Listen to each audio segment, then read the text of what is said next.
So first of all, welcome back. We've had you on the show before. It's always such a pleasure to have you on, and the audience just eats you up. So thank you for being here. And I feel like it's such a perfect time to have you here as we are finishing off 1 year and heading into the next year, because obviously your book is, the new idea of this book is to help people sort of break things down into daily actions that can really feel like progress, right? But I'm curious, before we even get into that, in case people have not read the original, or in case people don't know your work, just give us a decent understanding of what a big leap is. What does it mean that we sort of have this leap that we can make, that we want to make? And then we'll sort of get into the new book and how that is so helpful in achieving it. Yes, well, in the original Big Leap book, I designate 4 different areas that people spend their time in. The highly desired one is the genius zone, where you're doing what you most love to do and you're doing what makes your biggest contribution to life. Unfortunately, due to programming and life, sometimes we spend our time in 3 other areas that aren't the same. And one of them is called the zone of incompetence, where you're doing things you're not any good at and you don't like doing. So unfortunately, a lot of us still are stuck in doing things in our zone of incompetence. The zone of competence is okay, but it's where you're doing stuff you're good at, but somebody else could do just as well. The third zone, where some of us get stuck still, is in the zone of excellence, where you're doing things you're good at and that make you money and get you out of girls and out of boys, but it's not really speaking to your true essence, what you most love to do. So I started catching on to this, oh gosh, now 40 some years ago, and I realized that I was only spending about 1 hour out of my own day in my genius zone. Yeah. And so I started focusing on building that up. And as it happened, I was working at the time with a bunch of Silicon Valley executives who are incredibly brilliant people, but they would keep messing up over and over again in all sorts of odd ways. And I started thinking about that, and I called it the upper limit problem, that they would get to a certain degree of success and then bonk, they would do something to mess up, either create a drama at home or a drama at work or an illness or an accident. And so I began working with that and helping people eliminate, first of all, eliminate their upper limit problems, but also helping people make decisions that guide them into their genius zone. And it's, I'm not going to say it's an overnight process, because it literally took me years to go from 1 hour a day in my genius zone up to 8 or 9 hours in my genius zone. But it was all good because I was always expanding my genius zone.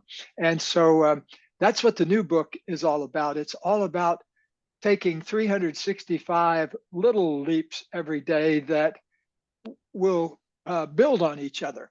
And actually 366, because we put this new book out next year in a month or so on a leap year.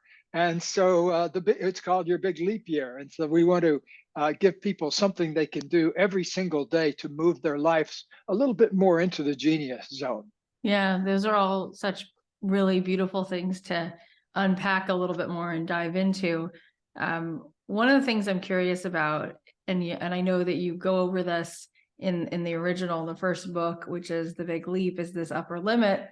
And I know that as people are continuing to grow and have a more fulfilling life, I've heard people talk about how we sort of allow for more expansion at the speed of safety. There's something about our nervous system and our preconditioning that, as you were sort of referencing, the more things start to feel good, there's a feeling at some point of, this feels new and therefore it might be too good and therefore I might not be safe, or whatever the preconditioning is. And then it kind of allows us this way in which we sabotage. And I know that while people want to have a big leap year, if we're working against ourselves and we're not really clear about the awareness around how we might sabotage ourselves. I want to just get a little bit more clarity on that first.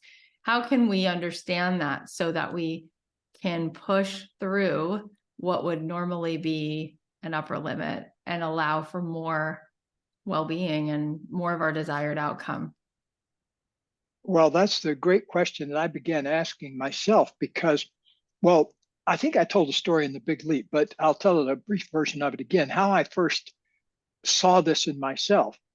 I was Stanford. I got hired there for a year to fill the place of one of my professors who was going on sabbatical. So it was a great way to start my academic career. Yeah. One day I'm a PhD student, next day I'm a Stanford professor. So, but that I did that for a year before I went out to the University of Colorado and started my main career in 1974. But anyway, I was sitting in my office and I was feeling really good. I My research was going great, and I had just come back from lunch with a colleague where he told me how his research was going great. And so I was doing what I wanted to do, and I was doing a good job of it. And so I was sitting in my office feeling really satisfied. The very next thing, I started thinking about my daughter, who was 6 at the time, and who was going, I had taken her out that day to her first going to be 3-day sleepover camp. And she was very excited about it. And I was, of course, very excited having 3 days off. And so I got back and all this good stuff happened. And so I was sitting there just after lunch and I started thinking about Amanda. And I was thinking, oh, I bet she's really lonely. She doesn't really know any of those other girls. Oh, gosh. And I pictured her sitting over in the corner feeling lonely and miserable. And so I got caught up in that thought and I called the director of the program, whom I just met that day, a very lovely person. And I said, hi, this is Dr. Hendricks. I was concerned about my daughter. It's her first sleepaway camp. And I was afraid she's, feeling lonely. And the woman was really kind to me. She says, well, in actual fact, she said, I can see Amanda. She's out kicking a soccer ball around with a bunch of girls out of the field. And she looks like she's perfectly happy to me.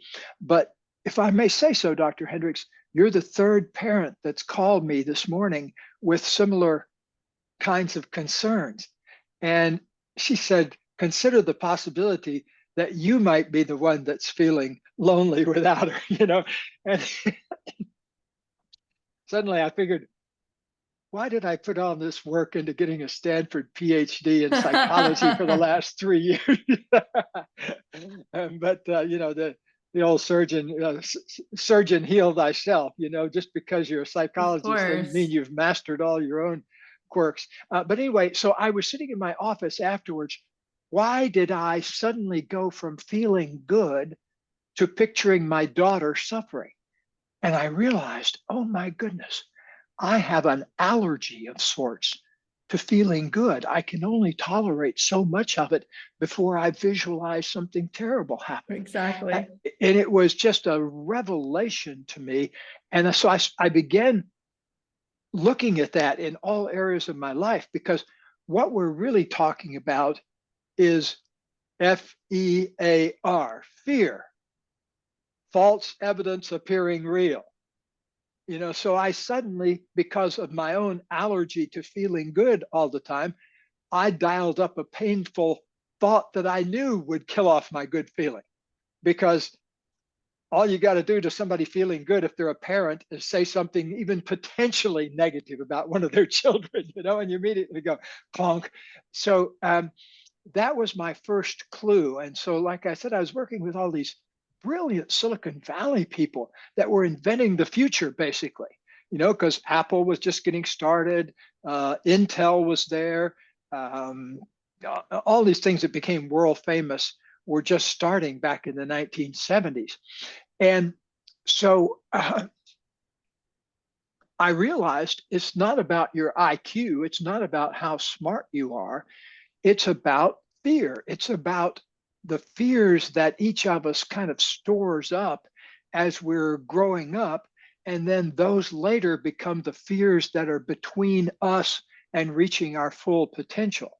it's like in childhood, we get certain gates put up around ourselves, and then adulthood is figuring out how to get through those gates out to the larger world.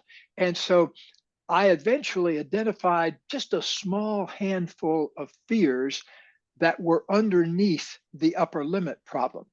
The most prominent one, even with people that were like, a Harvard MBA that's the head of a Silicon Valley company, he's got this fear underneath that he's fundamentally flawed in some way.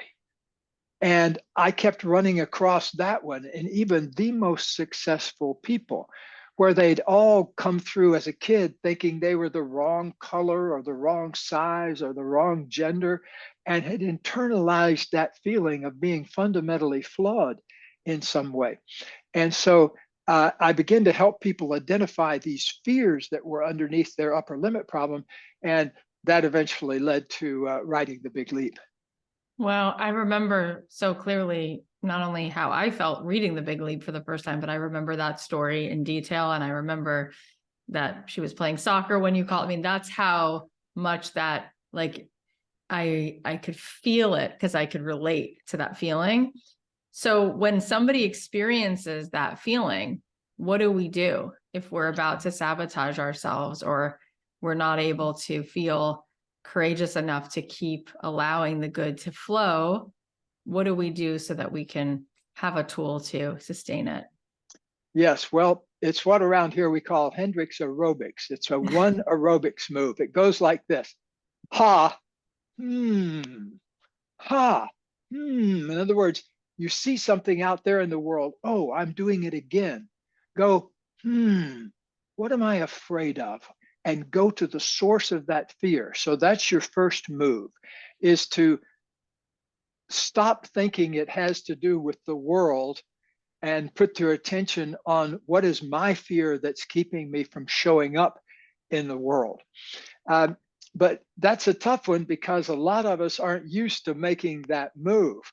In fact, you have world famous politicians that are all about blame, blame, blame, blame, but you never ever hear them saying, what are we doing to contribute to this problem?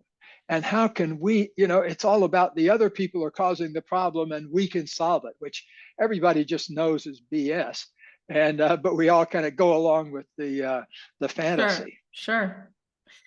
Wow. Well, as we look towards, this next year and making 2024 and every year hopefully feel like progress, I think, first of all, I want to define progress, because I think sometimes people buy a book like your new book, or they join a gym, or they start couples therapy, or they take on some version of a good habit, and they wind up getting off course and then they give up.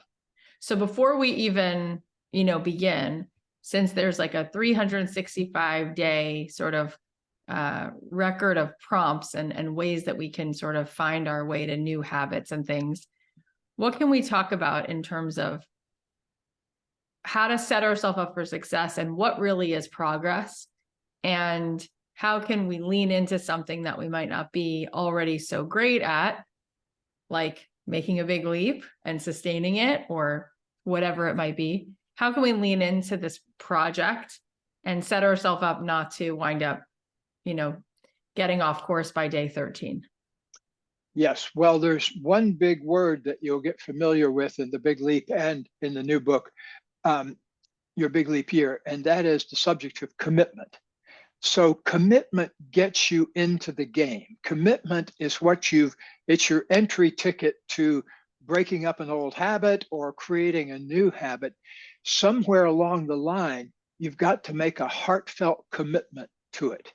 I have a friend that I see all the time who lives here in my town. He and his wife, we sometimes get together with them socially. And he's a longtime recovering alcoholic, very successful person, but lost like 11 years of his life to major league addiction. And he told me that up until the day he made the commitment at the Alcoholics Anonymous meeting, 1,000 times he'd said, I'm going to quit drinking. And friends of his had said, "You've got to quit drinking." And he'd say, "Yep, I've got to quit drinking." But there was something happened on that particular day where he stood up for the first time and said, "My name's John. I'm an alcoholic. I don't know what to do. And I don't know how to solve the problem." Before then, he was always, "I can solve it. I can handle this." And then to admit that he was powerless over it gave him the freedom to make a commitment to not taking a drink that day, which he did. And then he strung that now into 19 years Mm, of those one day at a time. And so it's a beautiful thing to see, but it all hinges on commitment, because until you can stand up and say, "Okay, I, in all my heart and all my mind, I make a heartfelt commitment to losing the 20 pounds or going back to school or whatever the thing is." But here's the other thing, Kathy, and that is that around here at the Hendricks Institute, we teach people to be like an automatic pilot of an aircraft. Like if you get on the plane in New York and you're going to LA, the automatic pilot, the pilot types in the coordinates and says, "Okay, we're going to LA."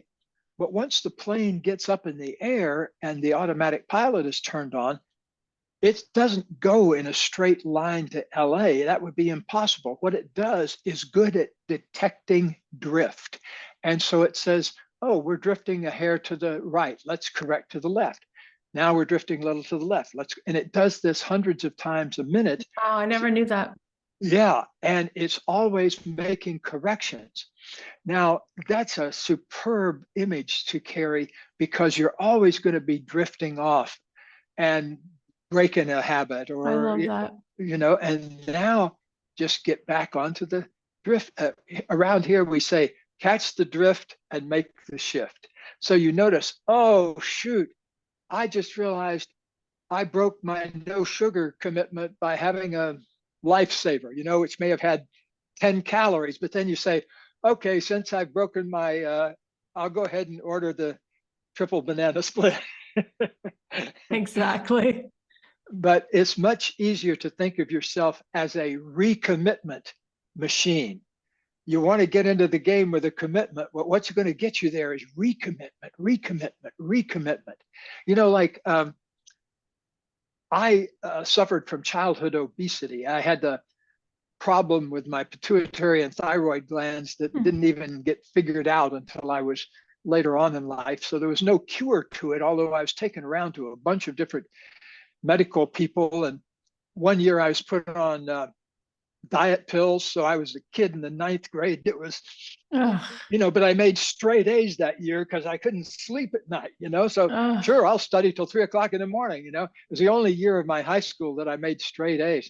As soon as they took me off the amphetamines, I went back down to being a regular old. I made some A's and some B's and some C's, but so I spent my ninth grade completely hopped up on amphetamines. Oh my God. And I lost weight during that period, but as soon as they took me off the pills, I gained back weight again. So to make a very long story short, when I was 24 years old, I still was trying to deal with my weight. By then I weighed 300 pounds. And by the way, I'm 6 feet tall and I weigh about 180. So if you looked at me My walking by, you'll gosh. you'll say, "There goes an athletic old guy." And I work out 3 days a week at the gym and play sports and ride my bike and stuff like that. Um, Wow. so I kind of work at it and play at it. But anyway, what happened when I was 24 is I had an enlightenment experience that showed me what the real problem was. And I had this moment. It came in the form of a slip and fall. I slipped on some ice in New England taking a walk, and I went down, boom, on my back. And a 300-pound person weighs about as much as a refrigerator does. So it's a boom, I really boomed down on my back. At the time, I weighed 300 pounds, more than 300 pounds. I was in a really toxic relationship. I smoked 2 or 3 packs of Marlboros a day. I was in a crappy job, didn't like my car, didn't like where I was living. So all my cylinders were not firing well in my life.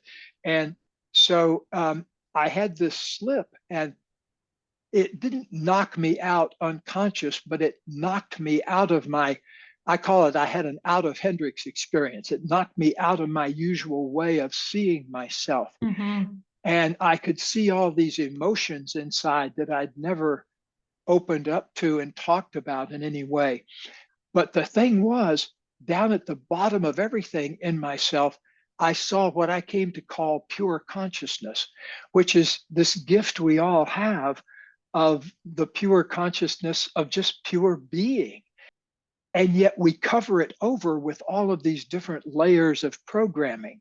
And so, my programming had me thinking of myself as fundamentally flawed, because I was fat. I couldn't figure out how to deal with it. And I was taken around to all these different medical specialists. So I became fundamentally flawed. That was my way of thinking of myself. So later on in life, um, over the next year, when I started applying this new knowledge I'd just gotten, I lost 100 pounds within a year by only doing one diet thing, which was eating foods that felt like they fed my new pure consciousness instead of my old 300-pound body. So I started discovering these things, Kathy, called fruits and vegetables. It's new concepts in my life. And I began choosing a couple of apples and some yogurt for lunch rather than a triple decker cheeseburger with the fries and chocolate shake. And so here's the first upper limit problem that I had with my diet, although I didn't know what to call it at the time. In the first month, I lost 35 pounds. I felt like $1 million. I'd lost 10% of my body weight in a month. And even though I would have still looked fat to the outside world, I mean, I felt completely different. And I'd gone down to Cambridge, Massachusetts for the weekend, and I was walking down the street very briskly, heading toward the Harvard bookstore. And I looked to my left, and there was an ice cream shop with a family of 4 devouring this triple decker ice cream sundae kind of thing. And I just lost it. I went completely unconscious, and I went in there and I ordered one of them for myself. And I ate this thing, and for about 20 minutes, wow, while I was riding the sugar high, I felt like the king of the world. But then 20 minutes later, I was walking down the sidewalk and I actually doubled over. I got such a bad stomach ache, I couldn't walk. I doubled over in the street, and people were saying, are you okay, sir? And no, I wasn't okay. It was my first major, I didn't know what to call it, but I went from feeling great to having the sundae, which destroyed my diet, boom. And it literally took me days to get that toxicity out of my body, going back to my consciousness diet again. So there was my automatic pilot again. I had to recommit after that blow up on the streets of Cambridge, Mass. It's a great example. It's a great example. And it's so powerful that one change of what would feed the conscious part of me. I mean, it's such a great tool. So for those that are going to buy this book or, lean into that big leap in their life, what can you help them to see as far as what's possible? For a lot of people, the reason they sometimes don't commit is because they don't believe it's even possible. So why bother? Mm-hmm. So number one, how do we start to believe in what's possible when we have a hard wiring towards sort of this learned helplessness around something we really want? So we just don't commit because we don't see the possibility. And then what can you show us that is a potential that we could actually invite into our life? Yes. Well, one of the things we do here is when executives or person comes to us, one thing they do is they go in a little room by themselves, just a chair in there. And for 10 minutes, we ask them to ask what we call a wonder question, which is a question you don't know the answer to, but a question that would really change your life if you did. And so the first wonder question we give them is we say, what do I most love to do? And then we invite the person to take 3 easy breaths. which takes about 30 seconds. And then we ask them to say the question again in their mind or out loud. What do I most love to do? Because the future that you're going toward is a future where you're doing the things you most love to do. That's your primary activity. And the byproduct of that is that it changes the lives of other people too, that it makes a positive contribution to other people. So the way I describe the ideal state of life is not that you're going around just grinning high all the time. Whoa, you could get that effect by soaking in a hot tub probably, but really to get a permanent, enduring sense of good flow of energy inside, you've really got to aim toward doing things that you love to do. And at the beginning, maybe you only can do those for 10 minutes a day or an hour a day or something like that. But that's the place you've got to start. And then you need to make a commitment to growing that. One of the things we ask people to do in our intensives here is to use a couple of mantras. Like one of them is, every day I grow my genius more and more. And every day I do more and more of what I most love to do. And every day I do more and more of what I love to do and what makes the biggest contribution to other people's lives. So gradually, it's like an old joke about the person comes up to the cop in New York and says, how do I get to Carnegie Hall? And the cop says, practice, practice, practice. It's really practicing certain simple things like, is this thing I'm about to eat, will that contribute to my pure consciousness and my genius, or will that take me away from pure consciousness and my genius? So that's a very simple thing you can ask yourself. Another simple thing is, let's say you get a call from someone and they're asking you to do something, which is going to happen. The more successful you get in life, the more people are going to call you and ask you to do things. So it's one of the immutable laws of the universe. And so you got to get better at saying your yeses and your nos very carefully, because in my view, we get to where we want to get in life partly by becoming masters of yes and masters of no. So we've got to know what we want. What do I most want? Some years ago, I wrote a little book called 5 Wishes, where I suggest that everyone should sit down someday for an hour and make up their 5 big lifetime goals. And actually in the book, I sometimes call them deathbed goals, because I say, if you're on your deathbed 50 years from now and your life has been a success, what made it a success? So I ask people to kind of look at it from the end of their life as well as from where they are now.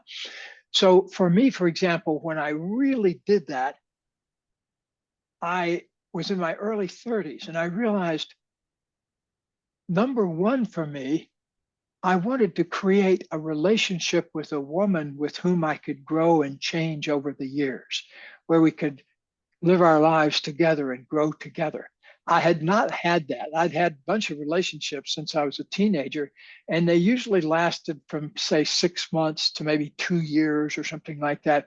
One I'd been in for 4 years, but I didn't count it because we weren't speaking to each other for about 2 of those years. So, but I figured out that's what I really wanted, and I didn't have that, but at the time I was just starting into my relationship with Katie. Now we just celebrated our 43rd wedding anniversary a couple of weeks ago, and so we've been together for 45 years. And so that started that moment where I realized, wow, that's what I really want. Why aren't I putting my whole heart and soul and commitment into it? And so I made a commitment to her that, has been big enough that it's lasted through 45 years and, 2 million frequent flyer miles and visits to Oprah in Chicago and visits to the Taj Mahal. All the things that we've done in our lives come from some sort of commitment. And so I can't overvalue, or I can't overstate the value of heartfelt commitment, because that's really your entry ticket to the good things of life. And so that's one thing you can do, is sit down, and it doesn't take long, but figure out what are the most important Yeah. things for you. That's your yeses. And but then you got to figure out what are your no's. Like uh, the month before I met Katie, I sometimes say she's the answer to a prayer, because the month before I met her in 1979, I had been in this on again, off and on relationship for years with a woman named Carol. And we had, on this one magic day, I was in an argument with her. We'd get back together and then we'd argue and we'd be apart for a few months or a few days or something. And but I realized I was in the middle of this argument, and I had the insight, oh, this is not our 500th argument. This is our 500th run through of the same argument. I saw how it all went. Like one of us would not tell the truth about something, and then would begin to project onto the other person to criticize the other person. And then the other person would make a run for the victim position. And then both people would fight out of the victim position until they got tired of it and changed the subject. And so I saw that pattern. And I probably did spend about an hour going back to my cottage and thinking, okay, what I call then my 3 absolute yeses and my 3 absolute nos about relationship. And so I said, okay, I want somebody that I can be honest with 100% of the time. I want somebody that will take responsibility. If I take responsibility for something, I'd had the experience. If I said, okay, I take responsibility for this, Carol would say, see, it is all your fault. And but what I was looking for is her to take personal responsibility too, and for both of us to come at it that way rather than fighting for the victim position. So I said, okay, I want somebody who's willing to take responsibility. And my third one was, I want somebody who's really committed to their creativity. Because one thing I'd seen is when I was really grooving on my creativity, I didn't complain about my relationship very much. It was only when I was cheating on my creativity that I began to find fault with other people. So I was cheating myself and then looking for other people that were cheating me. And so I said, okay, I want a person who's got those 3 things. So I don't have to think about that or argue about that. And then my 3 absolute no's were, I want somebody who's not addicted to some chemical. Because I had been in a relationship with a person who was, a secret alcoholic, I would say now, looking back at it. And she came from that kind of family too. But I didn't see it at the time, as I was so lost in the drama with her. The second thing, I got in a relationship with another woman who was a Valium enthusiast. And so that kept her from kind of being in the present. She was always sort of one beat away from the present. And so I said, okay, I don't want any more chemical addict. And number 2, I don't want any more relationships with people who have a lot of other dramas going on. And because I've been in a relationship where this person was always consumed in a drama at work and would come in the door in the evening talking about that and leave in the morning talking about it. And I was really tired of that. And I'm having trouble thinking at the moment of what my 3rd absolute no was. Maybe it'll come to me. But what I'm saying is, I made a commitment to creating a relationship where those 3 things could happen. And a month later, lo and behold, I met the person that fulfilled all of those qualities. What a Yeah, blessing. what And an also, amazing thing.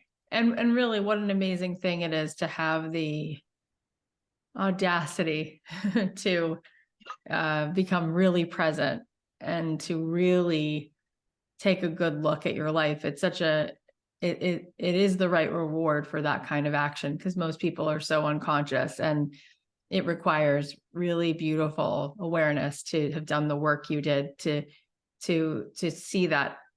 What I notice about my own life and working with the women that I've worked with so many amazing people who listen to this show over the last 7 years. There's a lack of self-worth that I see. And when you talked about how important it is for women to say what they say yes to and what they say no to, there's definitely a sort of conditioning where I see a lot of women overfunction, right? They're depleted. So there's almost like a rebuilding of the self-worth to where they have to kind of understand, like a light switch goes on, and maybe you can help with this, is to share what might we want to understand about the fact that it's not selfish to say no, and you actually can create a life that you like. I think there's just a lot that's carried down from one generation of another, where women didn't necessarily see their mothers or their grandmothers show up for themselves. There's just this inherent feeling that if you want to be a good person, you just always say yes. Mm-hmm. And being depleted is just something that is, and you don't put up boundaries or expectations of anyone. And therefore, we don't even begin to ask questions like you're even posing. And so I think we need to redefine what is actually permissible, and it doesn't make you selfish. It actually creates really beautiful intimacy opportunities and health and good modeling for your kids. And it's awesome in every relationship to have yeses and boundaries and no's and clarity and what makes you feel good. And I see it in myself and in a lot of women, just the lack of feeling worthy of having that. They always need to be nice, and they just don't even know a life without over functioning and hypervigilance. I got massive early training in that because I grew up in a single parent family. My mother was a very powerful person, and she was the mayor of my town for a while. Oh my God. And wow. So she had a lot of, and she also wrote a daily column in the newspaper. She was a newspaper journalist. And so she was an extremely busy person. And the phone would ring, and it would be somebody from my 5th grade, or the teacher from the 5th grade class I was in, and they'd be asking her to make a dozen cookies, or would you make 2 dozen cookies for this meeting? And my mother would always say yes, in a very gracious way. But as soon as the phone came down, she would blow up at having said yes to this. And but the idea of saying no to it just wasn't in her vocabulary, And there's another thing, Kathy, that, I've worked with a lot of powerful women, and I work a lot with women entrepreneurs in their 30s and their 40s in my mentorship program.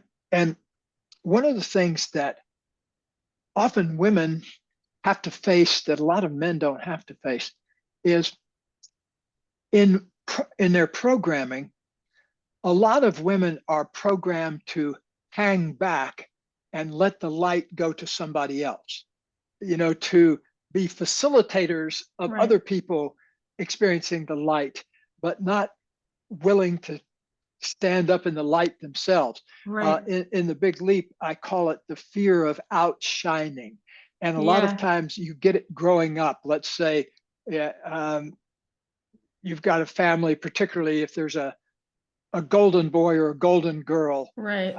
That gets a lot of the goodies, and Right. you kind of have to stand down from the light of that.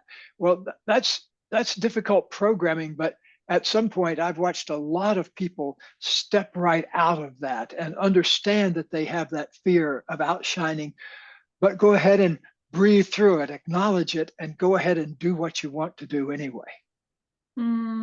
Yeah, I think you really hit on something there. And I'm glad that you addressed it. And I'm glad that those people get to work with you, because I'm sure that's a giant gift and blessing.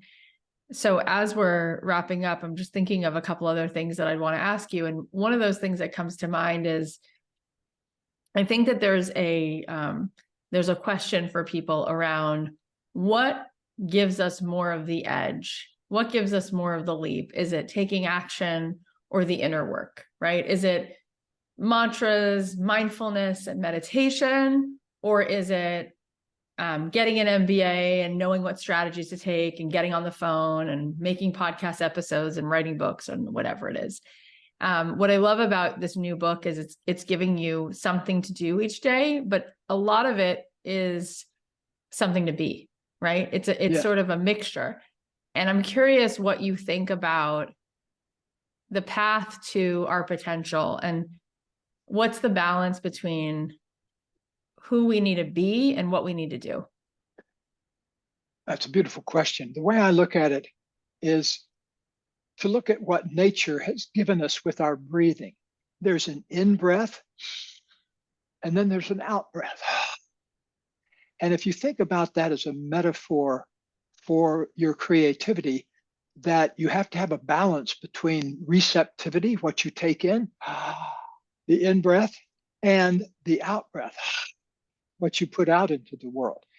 And so, you know, a lot of times when people come here, they've been on such an out breath that they're kind of depleted because they've been going right and not taking that that in breath. And so that's why sometimes when people come here and they go in a room for 10 minutes and they just have a question like, what do I most love to do? They come out beaming from head to toe because they haven't really had a chance to drop into themselves. And so think of yourself as an exquisitely designed creativity machine that needs to be balanced between what you take in and what you give out. If you sit all day watching game shows on television, you're taking in a lot, but you're not probably giving out very much. And so a lot of people get unbalanced that way. And so work on balance of how much you receive versus how much you give, because the two need to be, you know, if you're giving, you're overworking, you're stressing yourself out, and you're setting yourself up to be a martyr. Yep. Martyrs are no fun to be around. No. I have many of them in my family growing up.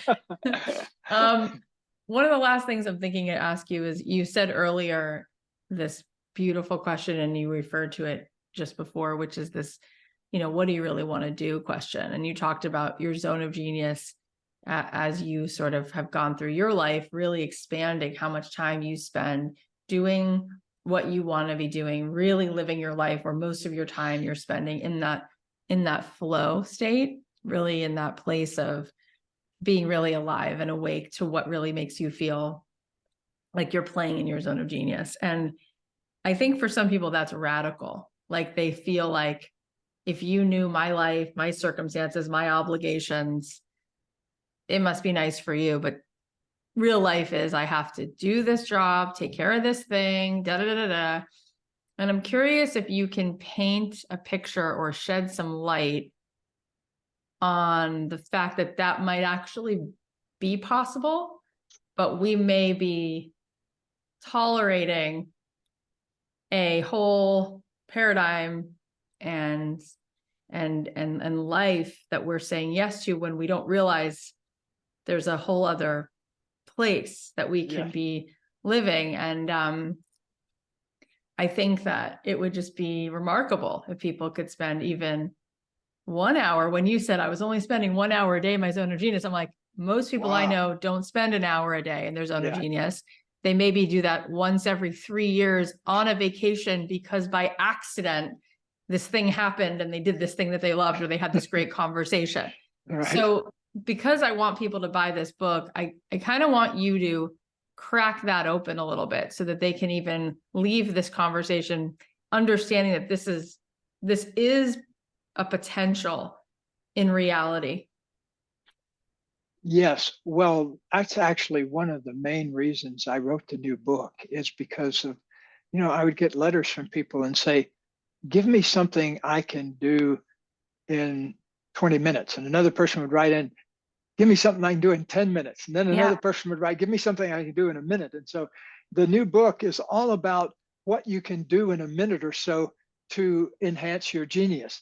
I love And if that. you can't spend a minute, I don't know if I can help you, but ideally, the way we ask people to start is actually with only 10 minutes. And we actually ask them to find it in their calendar and put it in every day for the next couple of weeks. Where's that 10 minutes going to be? Because until you get a little bit disciplined about your genius, you don't have really a prayer of bringing it up online. Just like, if you don't go up on the internet for 10 minutes, you're not going to be able to find the stuff you need to look up. So it takes a little bit of investment in the beginning, but we say, if you can't find 10 minutes, look out. But we found that everybody we talk to, not just people who come here, but I just did a workshop out in Boulder, Colorado, where I had a lot of people there that were, kind of newbies. They hadn't read the book much or anything like that.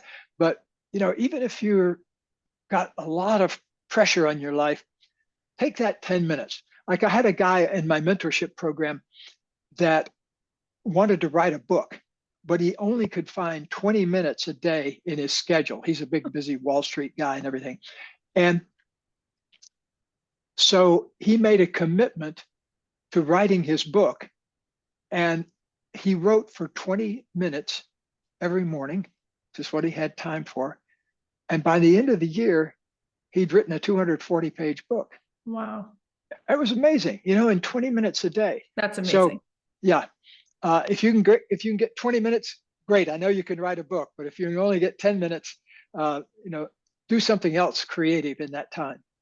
I just want to clarify something for people, because when we talk about genius, I think there are people who are like, I don't need this book. I don't have anything I'm genius at, right? Like they think of genius as a IQ that makes you a genius, like help people understand, what does that mean to play in your zone of genius?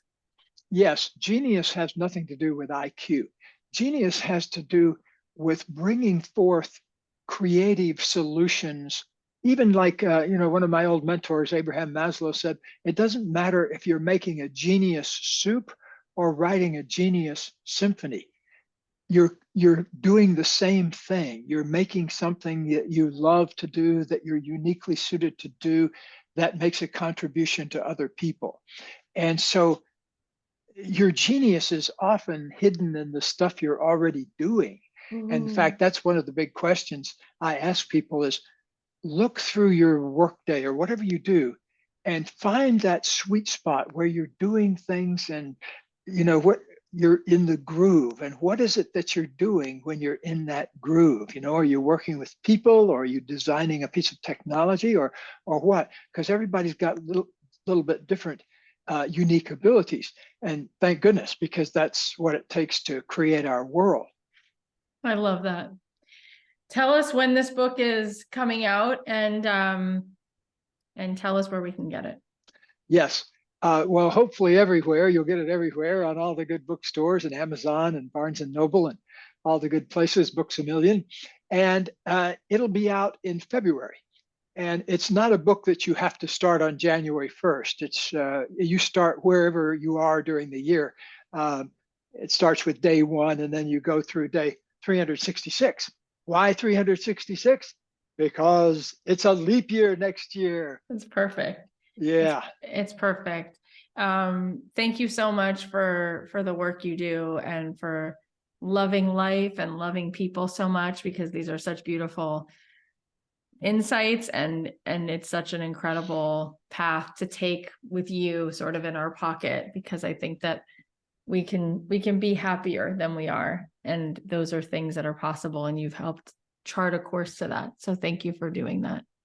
Well, thank you for using your genius zone to bring great information to so many people. It's obvious that you love what you're doing and are doing great work in the world. So many happy returns on that. Thank you. It means so much. And it's such a blessing, also your relationship. And it's such an incredible model for so many people. That's not lost on me. What a huge thing that is in this world today, to have built something so honest and loving. And it's an awesome thing, including all your books. That's like one of your best legacies. So thank you. Yeah. Thank you. Thank you. I appreciate that very much. Thank you so much. Until next time. Thank you, Dr. Hendricks. Thanks a lot, Kathy. Okay, bye.